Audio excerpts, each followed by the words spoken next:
Okay, so you want to build fake luxury goods for a living. Picture it. A warehouse of perfect Birkins, a container of Rolex watches clearing customs, a logo stitched so well even the boutique manager has to look twice, a supply chain that seems to print money out of thin air.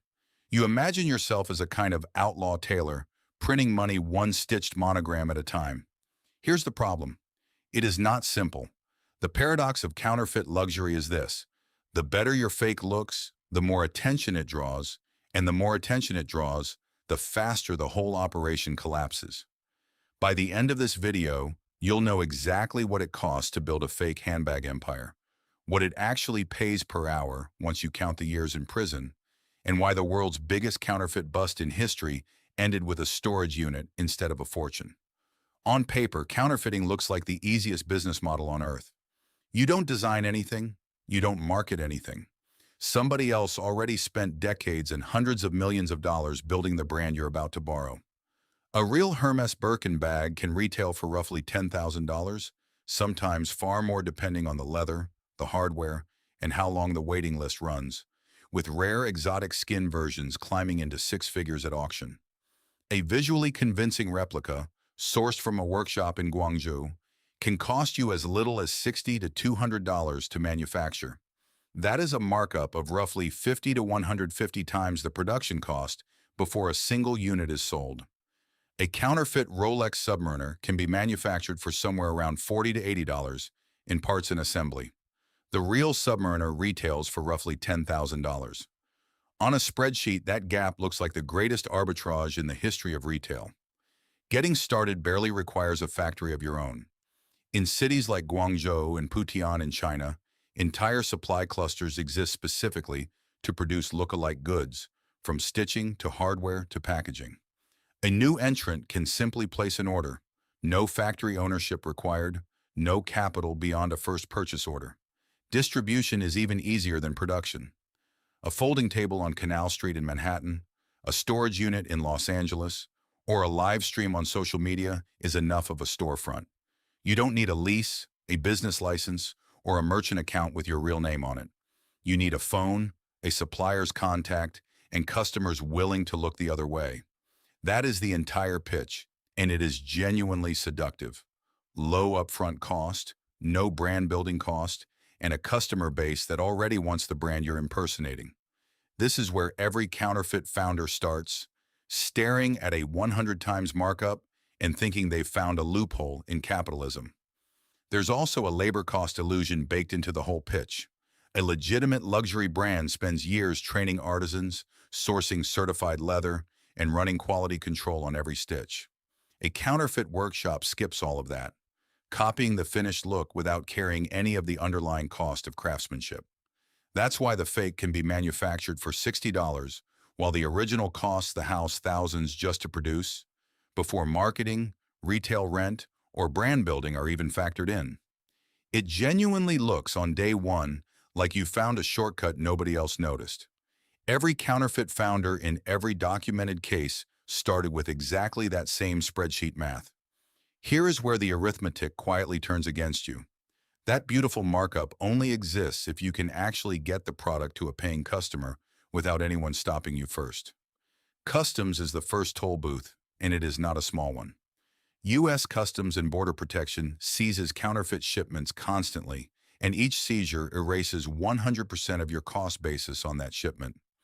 In one recent case, CBP's trade enforcement team in West Palm Beach intercepted roughly $1.8 million in fake Louis Vuitton, Rolex, Richard Mille, and YSL goods in a single operation, all of it flagged before it ever reached a single American customer.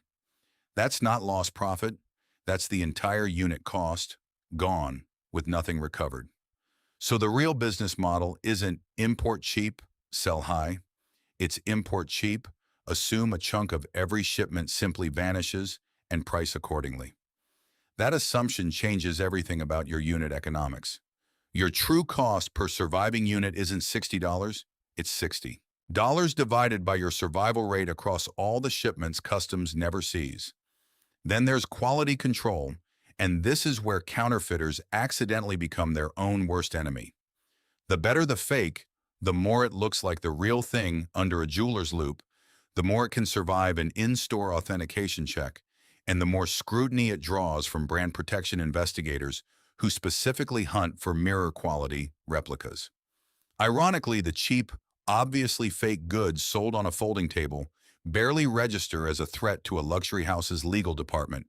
It's the high-quality operations, the ones actually threatening real sales, that get raided first. Then there's distribution risk. Every online sale, every live stream, every shipping label creates a paper trail. A bank transfer, a Venmo payment, a Cash App receipt, a shipping address. None of that evaporates. It sits there, waiting for a subpoena. Then there's the workforce problem. You can't advertise for counterfeit warehouse staff on a normal job board, so your labor pool is smaller, more expensive to trust, and more likely to talk to investigators the moment they're offered a deal. Every layer of your supply chain, from factory to shipper to seller, is a potential witness against you. And here's the quiet killer. Brands don't fight counterfeiters with lawyers alone anymore. Companies like Hermes, Rolex, and LVMH fund entire private investigation divisions, working directly alongside Homeland Security Investigations, ICE, and Customs and Border Protection. You're not just competing with the police, you're competing with a corporate intelligence budget bigger than your entire operation.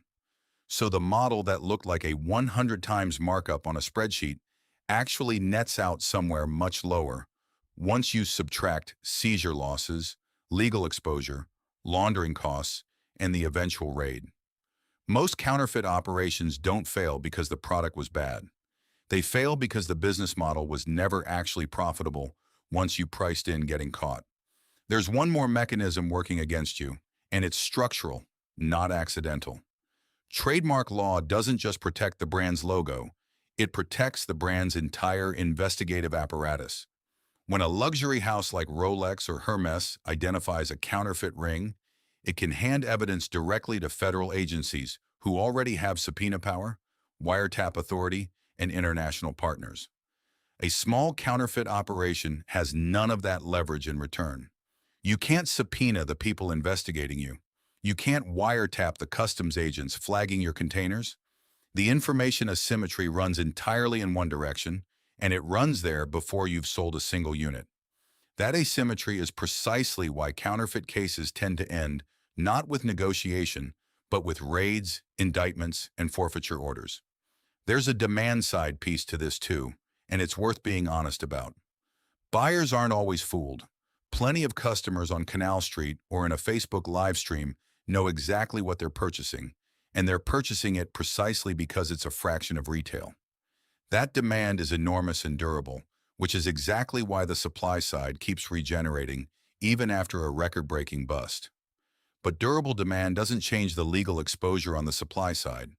A buyer who gets a fake bag pays a fine at worst, while the seller who sourced, imported, and distributed it is the one facing federal trafficking charges. The risk in this business was never evenly distributed, and it never will be. Let's look at what that collapse actually looks like in real documented cases. Start with Chong and Seoyoung Chan, who ran one of the largest counterfeit handbag operations in American history. Operating through a Manhattan front called Coco USA, they controlled at least 13 companies and 8 separate factories dedicated to producing counterfeit handbags. Between 2002 and 2005, they imported more than 300,000 counterfeit luxury handbags and wallets from the People's Republic of China. That's not a side hustle. That's an industrial supply chain built entirely on borrowed logos. A federal jury convicted them in 2010 on conspiracy, trafficking, and smuggling charges. Each trafficking count alone carried a maximum of 10 years in prison and a $2 million fine.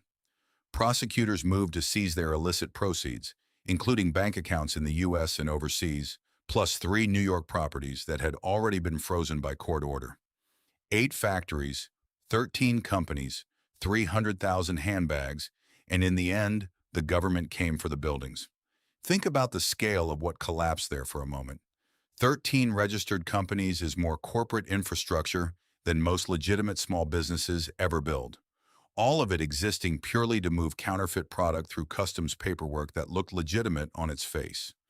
8 factories means 8 separate physical locations, 8 sets of workers, 8 supply chains for leather, hardware, and thread, all coordinated to produce handbags that were never allowed to exist.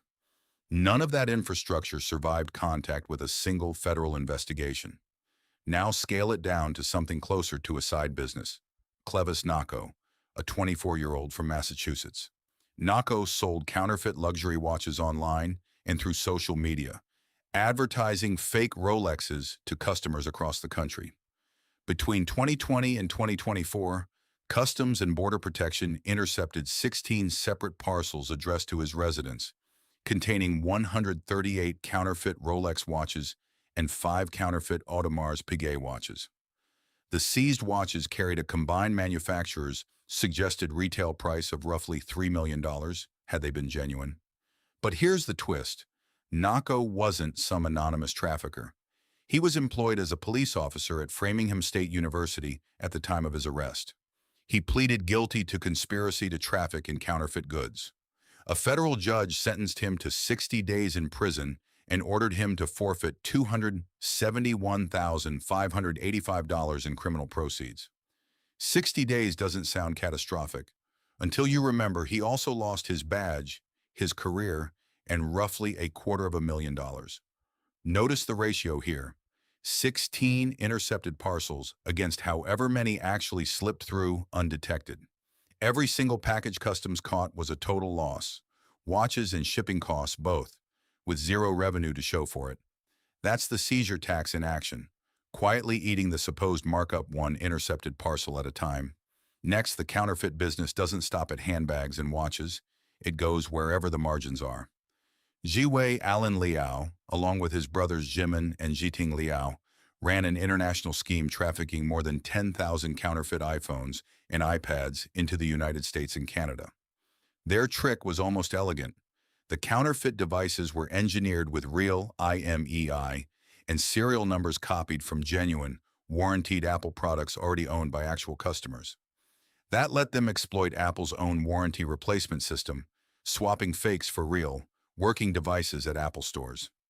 The scheme ran for years, moving proceeds through family members and shell companies to stay one step ahead of investigators. It didn't work. The investigation produced 12 felony convictions.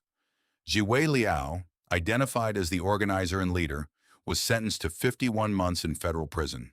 He was ordered to forfeit 2 residences and $120,370 in cash.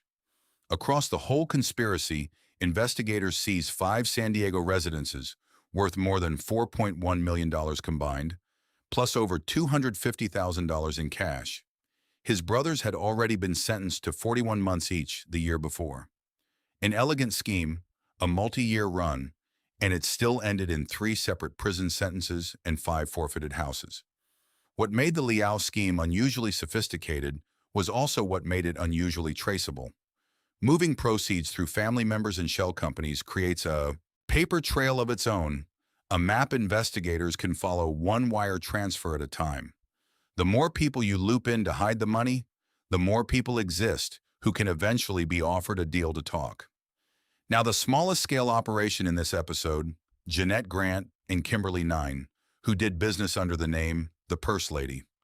They sold counterfeit Coach, Kate Spade, Dolce & Gabbana, Chanel, Dooney & Bourke, Prada, and Tiffany & Company merchandise throughout central Illinois. Their distribution channel wasn't a website or a shipping container. It was home parties, the kind normally reserved for candles or kitchenware.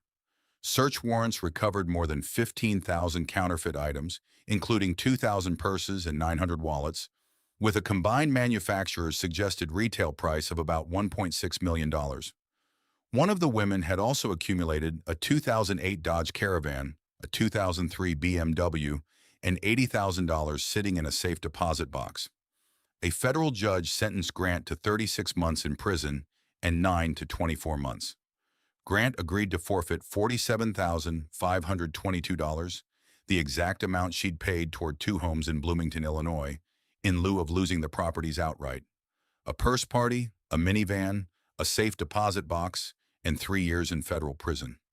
What's striking about this case is how ordinary the retail channel looked from the outside. No warehouse raid footage, no shipping containers, just neighbors gathering in a living room to buy fake Chanel the way they'd buy Tupperware. The scale was smaller than the billion-dollar cases in this episode, but the sentencing wasn't proportionally lighter because the trademarks infringed were exactly the same ones. And finally, the case that redefined the scale of this entire industry. In November 2023, federal authorities and the NYPD raided storage facilities in Manhattan and seized roughly 219,000 counterfeit handbags, shoes, and luxury items. The estimated retail value, calculated at the manufacturer's suggested retail price of the genuine products, topped $1.03 billion. U.S. Attorney Damian Williams called it the largest ever seizure of counterfeit goods in American history. Two men, Sow and Sow Jalloh, were charged with running the distribution operation out of that single storage facility. They face up to 10 years in federal prison if convicted on the trafficking charges. $1 billion sounds like an empire. What it actually was, according to prosecutors, was one storage unit and one off-site location in Manhattan, run by two men who now face the same federal trafficking statute as every other case in this episode. No skyscraper headquarters, no offshore fortune on display, just shelves of bags stacked floor to ceiling, waiting to be inventoried by federal agents instead of customers. 5 cases, 5 different scales, and the same ending every time: seizure, indictment, forfeiture. It's also worth noting this wasn't an isolated incident in New York. The billion-dollar seizure came just 2 months after a separate NYPD crackdown that arrested 18 people and confiscated truckloads of counterfeit brand-name merchandise across the city. Counterfeit distribution in a major market isn't one storage unit. It's a whole layer of the city's underground retail economy, and law enforcement was actively working through it operation by operation. Now let's write the actual invoice, case by case, the way the government eventually does. Chong Lam and Sow Jalloh, 300,000 handbags imported, 8 factories run, and a maximum exposure of 10 years and $2 million per trafficking count, plus every frozen bank account and property the government could trace. Their real wage per hour, spread across years of operating factories, importing containers, and eventually sitting through a week-long federal trial, doesn't come out to entrepreneur money. It comes out to something closer to minimum wage, if you're generous, and that's before subtracting the value of whatever they forfeited. Clevis Naco, $3 million in retail value merchandise moved, $271,585 forfeited, 60 days in prison, and a police badge he'll never get back. Divide his actual criminal earnings by the hours he spent sourcing, listing, shipping, and eventually sitting in a cell, and the real hourly wage barely clears what he would have made working a normal retail shift, minus the felony record. Liao, 51 months in federal prison, 2 houses forfeited, $120,370 in cash gone, and a family fortune of 5 residences worth over $4.1 million seized across the whole conspiracy. Spread that sentence over the multi-year run of the scheme, and the real wage per working hour is negative once you count legal fees and the value of the forfeited real estate. Grant and 9, $1.6 million in retail value goods moved through purse parties, $47,522 forfeited, 36 and 24 months in prison respectively. A minivan and a BMW don't offset a 3-year sentence. They're just what's left after the safe deposit box gets emptied by federal agents. Sow and Jalloh, potentially over $1 billion in retail value merchandise, seized in a single raid, up to 10 years in prison if convicted, and a storage unit rental fee that turned out to be the only asset they truly controlled. In every single case, the invisible line items are the ones that never show up in the seizure photo. Attorney's fees that eat into whatever cash wasn't frozen. Years spent on supervised release, unable to travel, unable to open a normal bank account without explaining a felony conviction. A criminal record that follows you into every future job application, every future lease, every future loan, and in Clevis Naco's case, a career in law enforcement that no forfeiture order will ever give back. For the Liao brothers, it's 3 federal convictions inside one family, splitting a 5-house real estate portfolio between the government and whatever legal fees remain. For Lam and Chong, it's the memory of controlling 13 companies and 8 factories, reduced to a jury verdict and a forfeiture motion targeting every frozen account they thought was untouchable. And underneath all of it, the quiet betrayal built into every counterfeit supply chain. A supplier who talks to investigators for a lighter sentence, a customer who becomes a confidential informant, a family member who forfeits their own house because their name was on the deed. The counterfeit business promised 100 times markup. What it actually delivered was a wage calculated in months of imprisonment instead of dollars per hour. Add it all up across every case in this episode, and the pattern is identical regardless of scale. The counterfeit business model looks like 100 times markup right up until the moment law enforcement gets involved, at which point the entire profit margin, the inventory, the vehicles, the cash, and years of ordinary freedom all get converted into a single line on a federal docket. There is no version of this business where the ending is different, because the mechanism that ends it, brand-funded investigators working alongside federal agencies with subpoena power, is baked into the industry from day one, not bolted on afterward. The frame never held a designer bag. It held a receipt.